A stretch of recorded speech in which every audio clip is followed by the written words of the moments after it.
We were all just celebrating, not knowing the wahala that we are carrying upon our head. Dear Jasmine, dear Jasmine,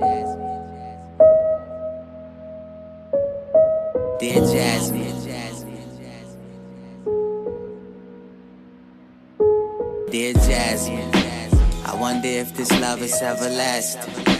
I promise not to treat you like your last one. Oh my god, that is refreshing. Hi babes, hi boo-boos, hi darlings. Hi guys, and welcome back to another video.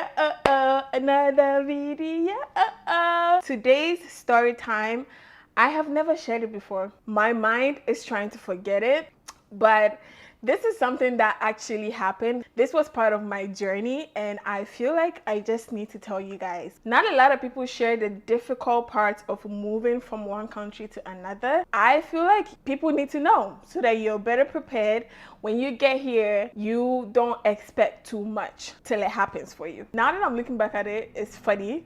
It's a little funny, but it's not funny. It wasn't funny at that time. I'm not gonna ramble on. I'm just gonna jump right into the story time. I've been here for almost 4 years now, and I must tell you that in the beginning, it wasn't easy. So I came here 2019 in December for school. School wasn't starting till January. So in my mind, this is how I planned it. In my mind, when I get here, you know, I'm gonna register for my classes, courses, and everything, and then I'll start looking for a job. I really wanted to find a job because I just wanted to make my own money. I had a job in Ghana before moving, so I'm like, okay, I'm gonna come here, just get, you know, a part-time job. At that time, as an international student, you could only do 20 hours, so I wasn't looking for anything that serious. I just needed something menial, something that I can go to after classes or like on my weekends or on my free days. And I didn't think it was going to be hard to find, to be honest. I really didn't start looking for a job till like January. I went online and I was searching for jobs. So I used a few websites. I was on Indeed, I was on LinkedIn, I was on whatever. There's a lot of places. I was just searching online for jobs. I found a few and I applied. I applied with my resume that I had, and at that time my resume was very fancy. Listen, I didn't know it was that relevant. The resume that I had, I used it to apply for the job in Ghana, and I got the job.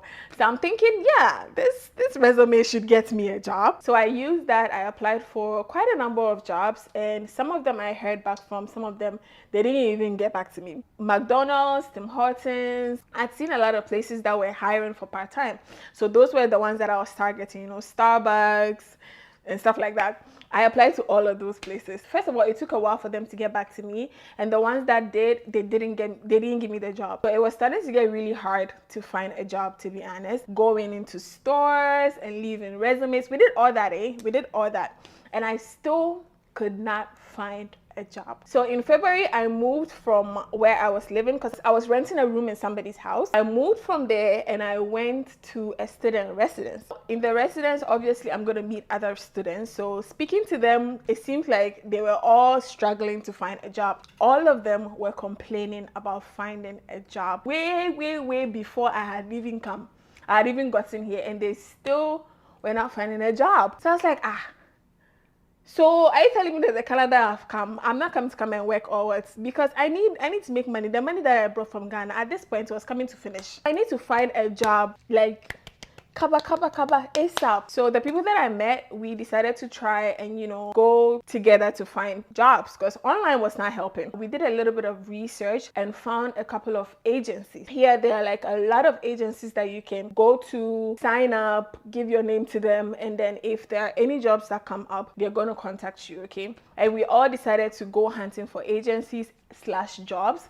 We found a few, we signed up, kept looking, we were waiting for feedback. It was a struggle. Somebody mentioned this agency to one of the girls at the residence, and she told us about it. So we all just decided to go to that place and see if they have like any availability. At this point, we are tired. Funny enough, when we got to the agency, the person there was a Ghanaian. Meeting somebody from Ghana, he's been here for so long, he's gotten a lot of people jobs according to what he said. So we felt like this was it. It didn't even matter what the job was at this point. He told us not to worry and that the job is there. We're gonna get it. All we had to do was just fill a couple of forms. This place that we went to was all the way in Mississauga. My residence was in North York, and to get to Mississauga by subway and train, it took us about like an hour and a half or an hour and 15 minutes. Okay, it was a journey, it was a trip. Like I said, we didn't have a choice. He said he was gonna get back to us.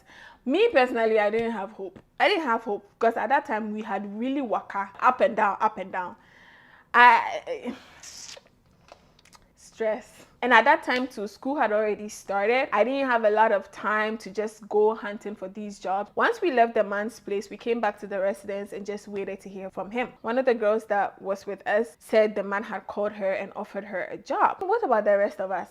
We didn't get a job or what? We got a call from the man, I think the next day, and he told us to come to this particular to come to his office, and that he's gonna take us to where we're gonna be working. I was like, hey, Father Lord, I thank you, Lord. We were all just celebrating, not knowing the wahala that we are carrying upon our head. We didn't know. Nobody prepared me for it. We got to his office. He drove us to the location, and I'm looking around like, hey, okay, this is an isolated area. It's a chicken factory.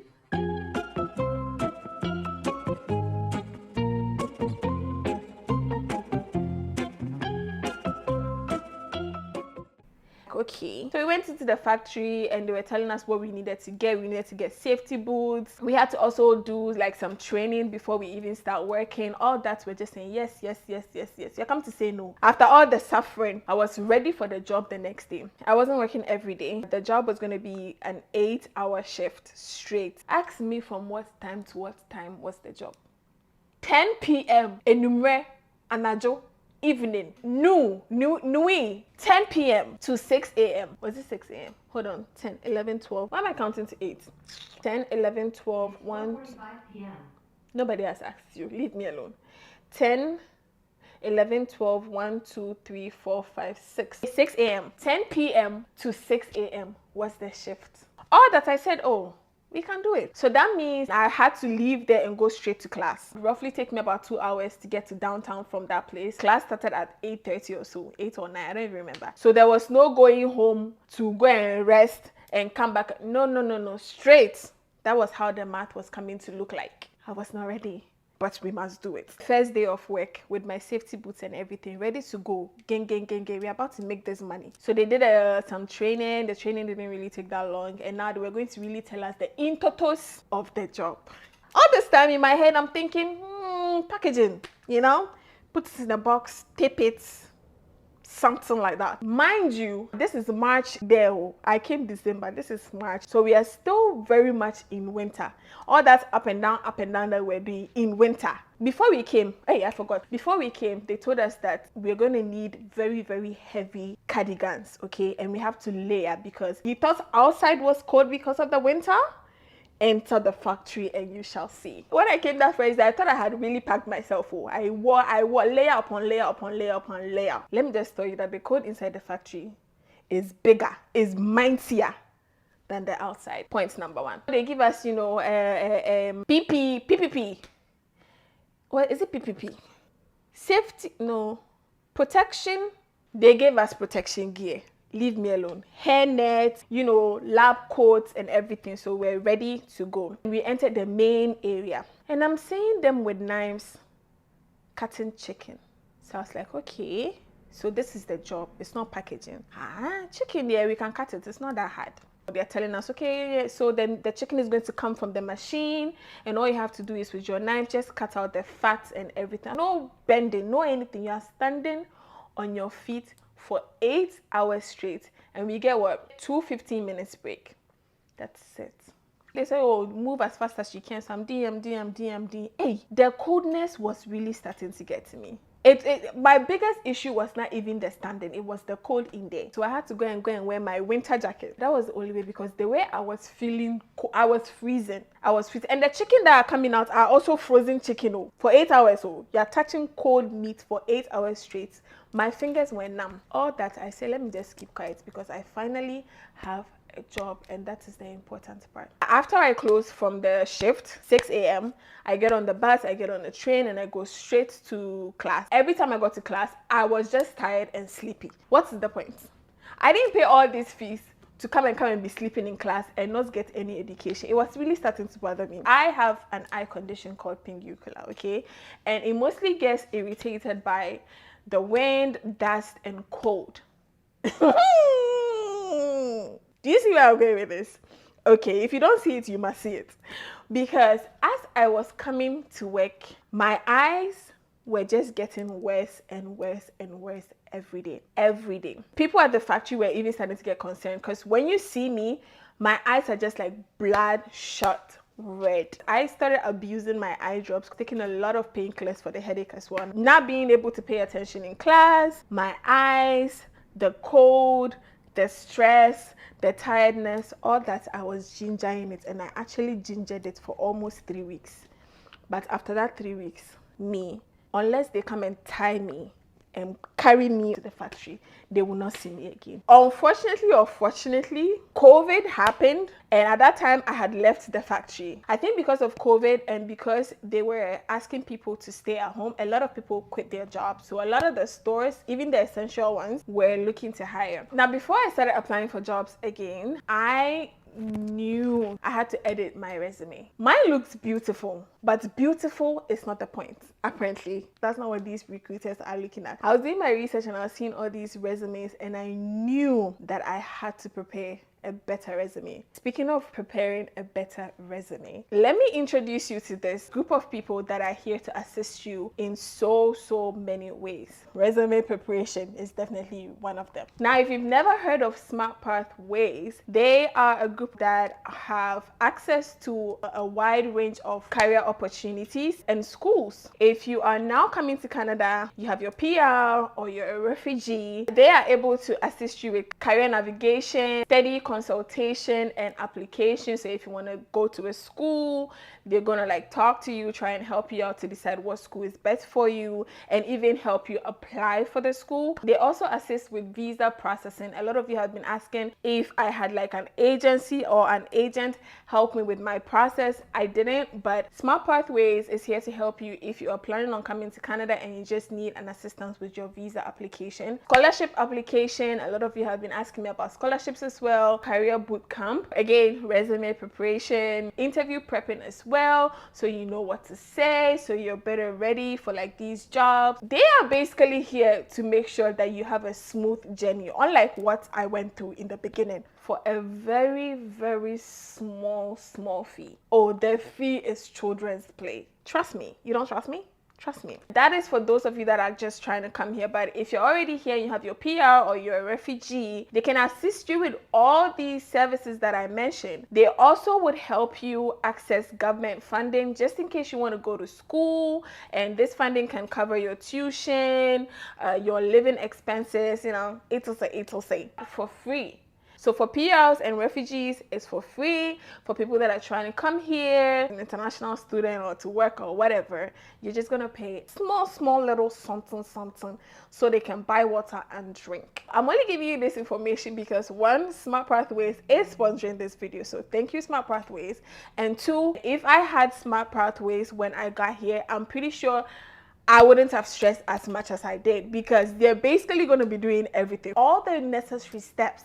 I would have been chilling and not walking in the snow to go and find agency in the winter. Oh, you guys are going to have it easy. You're not going to struggle as much as I did. Just go through Smart Pathways, okay? They're going to be having a 3-day live session tagged Path to Success to educate PRs and refugees on how to navigate their education and career. During this live, there's going to be job interview preps and resume editing coaching as well. I'm going to leave a link in my description that you can fill quickly so they can reach out to you if you are interested in their services, okay? Now back to my story. Okay, that was just by the way. I edited my resume and I started applying for these jobs. One of the jobs called, okay, and they were like, oh, hello Jasmine, can you come in for an interview? I went, I had my interview. There's a grocery store called Sobeys. It went really smoothly, and I had gotten the job and I was very excited. So I started working at this grocery store as a cashier. I literally started the next day and I enjoyed it. I did it for a while. Yeah, that's basically it. All that is behind me now. I'm glad to be where I am. It's really not as easy and as beautiful as everybody makes it look. Sometimes it gets hard, but then then remember that not everybody's path is the same, especially if you use smart pathways. Your path is not going to be like my path when I started. Still give it a chance, be open to it, but if you do need assistance, do I have to say it again? Smart pathways is there for you.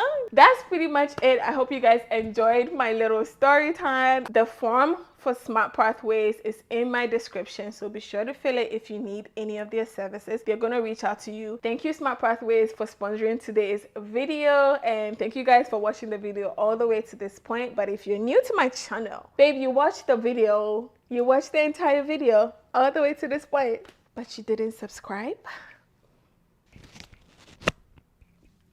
La la la la la la la la la la la la la la la. I'm ready. What are you waiting for? What are you waiting for? What are you waiting for? Hit the subscribe button.